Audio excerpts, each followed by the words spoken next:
Kingdom Second Year College. Ano? Okay, 7 years sa high school. Oh, pero bueno. Sabi ng nanay ko, Rodrigo, ang teacher yun eh. Wala ka nag-ipag-asa mag-subisi, 75, 70. Tumatama na yan. Basta makaakyat lang para kagdanan niya eh. Kung hindi ka makailangan, 95 malayo, mahulog ka ba dyan? Ang universidad. Sandali guys Kita mo, 7 years siya sa high school. Mga kaibigan, kita mo bobo no? Bobo talaga. 7 years sa high school. Ilang years lang ang high school noon? 4 na taon lang first year, second year, third year, fourth year. Ngayon lang naman nadagdagan eh. Dati 4 na taon lang ang high school. Pero umabot siya ng 7 years. Ibig sabihin, pabalik-balik siya. 2 taon siyang bumalik. Bobo. At yung nakukuha daw niya, nasa 75 lang daw palagi. Pasang-awa. So makita natin dito, si Duterte po ay bobo. No wonder ang kanyang mga tagasunod, bobo din. Ng Oxford ay walang duda na isa sa mga pinakaprestisyoso at respetadong universidad sa buong mundo. Tangi ang mga may pambihirang katalinuhan lamang ang itinuturing na may kakayahang makapasa at makapasok sa nasabing kilalang universidad. Ayon sa pagsisiyasat ng SM19 dito sa UK, unang nakapag-enroll si Bongbong Marcos sa Universidad ng Oxford dito sa United Kingdom ng kursong PPE o Politics, Philosophy and Economics sa taong 1975. Ngunit nag-iba si Presidential Aspirant Bongbong Marcos ng kurso ayon sa kanyang payag sa isang interview dahil na rin sa payo sa kanya. Sa halip kumuha siya ng kursong Social Studies o mas kilala na ngayon bilang Social Sciences kung saan nakapaloob sa kursong ito ang pag-aaral sa lipunan, politika, maging ang ekonomiya, relasyon sa kalakalan ng mga tao at iba pang napapaloob sa paksang panlipunan. Sa United Kingdom, bago ka makapasok sa kahit saang universidad, kailangan mong mapatunayan na may angking kakayahan ka sa pamamagitan ng pagpasa mo sa tinatawag na A-levels. Ang edukasyon dito sa United Kingdom ay may 6 na taon sa primary school, 5 taon naman sa sekundarya o high school at kailangan mong makapasa sa tinatawag na GCSE exams or General Certificate of Secondary Education pagdating sa year 11 o final year. Hindi bababa sa 10 pagsusulit ang pagdadaanan ng isang estudyante upang makapag-apply sa tinatawag na 6th form. Ito ay eksklusibo para sa 16 to 19 years old o kolehiyo naman para sa may mga kahalong estudyante na lampas 18 years old na gustong magpatuloy sa universidad. Ang 6th form o kolehiyo ay 2 taon na preparasyon para sa pag-aaral ng isang estudyante na naghahangad makapasok sa isang universidad. Si Bongbong Marcos ay nagtapos ng kanyang sekundarya at tinatawag na 6th form dito sa United Kingdom Sowers School. Isa itong prominenteng paaralan kung saan karamihan ng nagtatapos dito ay nagpapatuloy ng pag-aaral sa Oxford or Cambridge para sa university stage nito. Kaya hindi na nakapagtataka na dito nga sa Oxford pinagpatuloy ni Bongbong Marcos ang pag-aaral niya ng universidad dahil na rin sa kalidad ng edukasyon dito. Sa usapin kung bachelor's degree ba ang natapos ni Bongbong Marcos o hindi, napapaloob sa sertifikasyon na inisyu ng universidad na nag-umpisa siya sa kanyang kurso noong Oktubre 1 sa taong 1975 at natapos naman siya noong Hulyo 1, 1978 sa kursong Social Studies at pinagkalooban siya ng Special Diploma. Ayon sa pagsusuri, ang ibig sabihin ng bachelor's degree dito sa UK ay nakapag-aral ng 3 taon at natapos ng estudyante ang kurso at napasa nito ang mga paksang tinuturo dito. Ang award naman ay depende sa nakuhang grado ng isang estudyante. Sa kasalukuyan, ang isang estudyante sa isang universidad dito sa UK ay pagkakaloban ng grado na hindi nakapasa,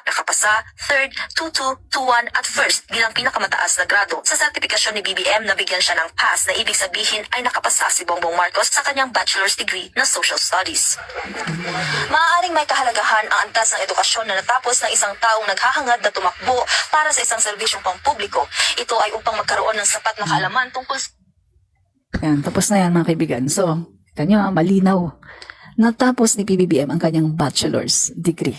Natapos po niya. 3 years. Yun po mga kaibigan sa England. Ang 3 taon, yun po ang bachelor degree. Hindi po katulad dito na ang bachelor's degree ay 4 na taon, pero doon po sa London, 3 taon. Diba? At ang ibinigay sa kanya sa certification ay pass. Ibig sabihin, nakapasa siya. Oh, malinaw, mga kaibigan. Meron siyang degree. Nakapasa siya. Meron siyang tinapos. Hindi ho siya second year college. Hindi siya second year college na katulad ng sinasabi ni Digong. Diba?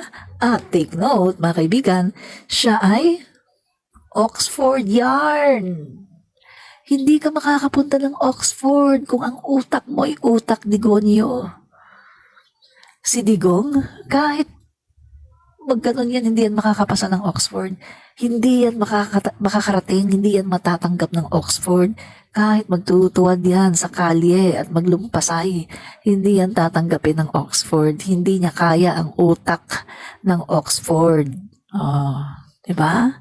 Kaya mga kaibigan, hindi na siya nahiya. Nung sinasabihan niya na si PBBM na second year college, hindi na siya nahiya, mga kaibigan. Hindi niya kakayanin ang utak ni PBBM. Oxford yarn. Diba? Jose Rose Reyes, mga bobo ang mga Duterte, major in troublemaking ang porte nila. Correct. Tama ka.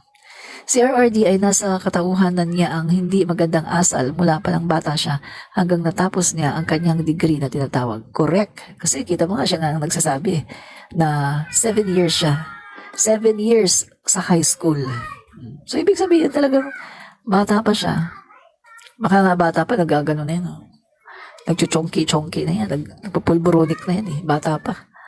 Eh kasi governor naman yung tatay niya eh. Kahit pa paano may ganito, di ba? Pagkatapos naging cabinet member pa ni President Marcos Sr. Eh di kahit pa paano may ganyan yan sila.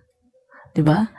O, baka kaya palagi siyang drop kasi nagaganon-ganon, nagchuchonki-chonki. O, baka nagko-cocaine. Pagkatapos ngayon, ipinapasa yung cocaine issue kay PBBM. Ba? Malahura mga bibig ng pamilya niya, kaya ganun din mga anak. Correct? Ito mga kaibigan, no, hindi nila tinatantanan yung mga cocaine issue na yan. Talagang gusto nilang igiit, no? Kahit na ilang beses na nga pinasinungalingan ng PDEA na hindi totoo yung mga pinapalabas nila, mga peking dokumento, hindi pa rin sila tumitigil, no? Ginigiit pa rin nila. Pero eto ang tanong. Ay kung ano, kasi sinasabi niya RD 2012, pinakitaan daw siya, nung mayor pa daw siya, pinakitaan daw siya na andun daw sa listahan si PBBM. Okay, sige. Mayor ka pa noon. Siguro, hindi mo kayang solusyonan kasi mayor pa lang siya. Hindi naman siya mayor ng Manila, di ba? Mayor lang siya ng Davao. So siguro, sabihin na natin pinalipas niya kasi mayor lang naman siya. Pero 2016, 2012 sabi niya eh. Pagdating ng 2016, 13, 14, 15, 16, 5 years. Pagdating ng 2016, naging Pangulo siya ng Pilipinas. Tapos, makikita niya nasa listahan si PBBM. Bakit hindi niya pinatukhang? Kung totoo yun, mga kaibigan, sa kanya yun, backlash sa kanya yun. Kasi, alam naman pala niyang nasa listahan naman pala, tapos hindi niya pinatukhang. Di ba?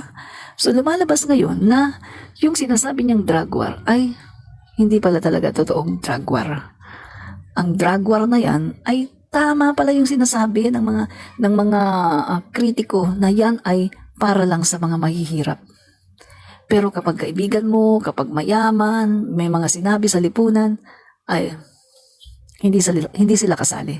So tama pala yung sinasabi na ang tinatarget lang talaga ng drug war ni Duterte ay mga mahihirap na tao.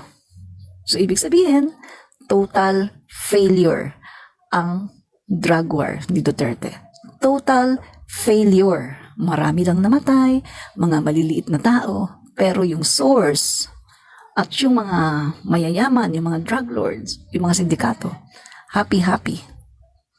Kasi hindi sila ginagalaw. See? Yun mga kaibigan. So, yung narrative na yan, na nasa listahan si PBBM sa PDEA, backlash yan sa kanya. Diba? At kung titingnan natin, sige, kunwari maniwala tayo, kunwari naniwala tayo na nasa PDEA ang pangalan ni PBBM, 2012. Eto na, sabihin natin. Okay. Pagdating ng 2016, tumakbo si PBBM, di ba? Na busy si PBBM. Busy siya. So, ibig ba sabihin, nung 2012 na siya ay nagpupulburon, ibig ba sabihin, 2016 nagpupulburon pa rin siya? Hindi inaksyonan. And then, dumating yung 2022, tumakbo si PBBM. Sabi niya, ay, may bangag tayo, may presidente tayo, meron tayong tumatakbo ng presidente na bangag, nagpupulburon. Hello? Pangulo ka ng Pilipinas? Alam mo na nagpupulburon at sinasabi mo nasa listahan at ayaw mo na tumakbo si PBBM dahil ang gusto mong tumakbo si Bongo. Pero bakit hindi mo inilabas ang listahan? Make sense, mga kaibigan? Isang labas lang yan ng listahan ng PIDEA na eto si PBBM. Nasa listahan ng PIDEA. Oh, hindi, wala na. Hindi na yan patatakbuhin ng COMELEC. Diba? Magkakaroon na ng ano ngayon yan. Kasi makikita na, ay, nasa listahan pala yan. O, hindi na yan makakatakbo. O, si Bongo na ang tatakbo. Tapos si Sara Duterte. Eh, bakit hindi niya ginawa yun noon? 2022, Pangulo siya ng Pilipinas. Hindi niya ginawa dahil wala naman talaga si